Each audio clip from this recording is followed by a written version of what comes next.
بسم الله الرحمن الرحیم وکذالک جعلناکم امة وسطا. کوم موضوع باندې مختصرا سرایز عرض کوم هغه د اسراف او فضول خرچه.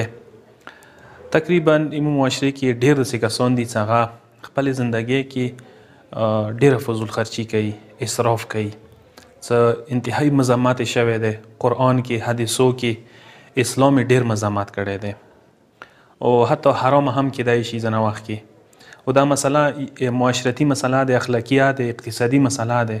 قرآن څه ویلي دي وکذالک جعلناکم امة وسطا، یعنی مسلمان امت وسط ګرځېدلی دي، معتدل امت، متوازن، چې هغه هر شي کې توازن وي، هغه هر یو شی مطلب داسې میانه روی باندې کوي. اهدنا الصراط المستقیم، څه مو هر المنځ کې یو صراط مستقیم اندا دی چې نه افراط وي نه تفریط وي، انسان منځ ولا لارې اختیار کړي وي، چاهے تعلیم ده، چاہے تفریح ده، چاہے اقتصاد ده، حتی عبادات، هر یو شي کې میانه روی پکار ده، اسراف نه ده پکار. القصد فی العباده، حدیثو کې راغلی ده چې عبادت کې انسان پکار ده دوره ونه کړي چې ستړی شي، پرېږدي دی. قلیل یدوم قلیل یدوم خیر من کثیر ملول، دا روایت کې راغلی دی، یا ینقطع راغلی دی چې داسې عبادت چې هغه ته کم وکړي، چې هغه جاري وي، هغه ډېر بهتر دی. هغې عبادت نه چې هغه ته ډېر وکړي پرېږدی دی. او قرآن کې واضح خوراک چې کاک و زندگی حوالی سے ویلی دی چې کلوا واشربوا ولا تسرفوا. سوره اعراف 31 نمبر آیه پروردگار اعلامي چې تاسو وخورئ وچوئ کوئ، خو اسراف خو مه کوئ. لا تسرفوا انه لا يحب المسرفین، اسراف و فضول خرچی ما کوي چې پروردگار عالم مصرف کسان، فضول خرچی کسان پسند نه کوي.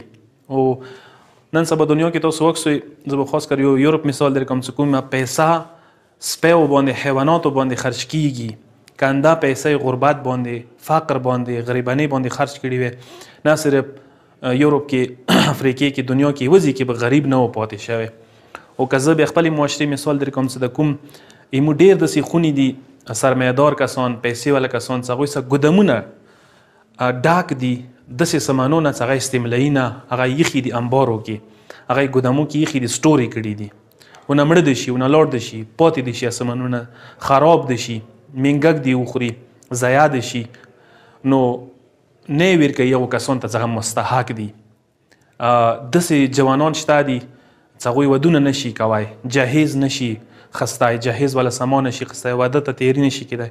خو دې په مقابله کې ډېرو داسې کسانو، دولتمنو سرمایه‌دارو کسانو څخه ګودامونه انبارونه ډاک دي، هغو سامانونه، زه به داسې وایم فریج، ماشین، جامو والا، مختلف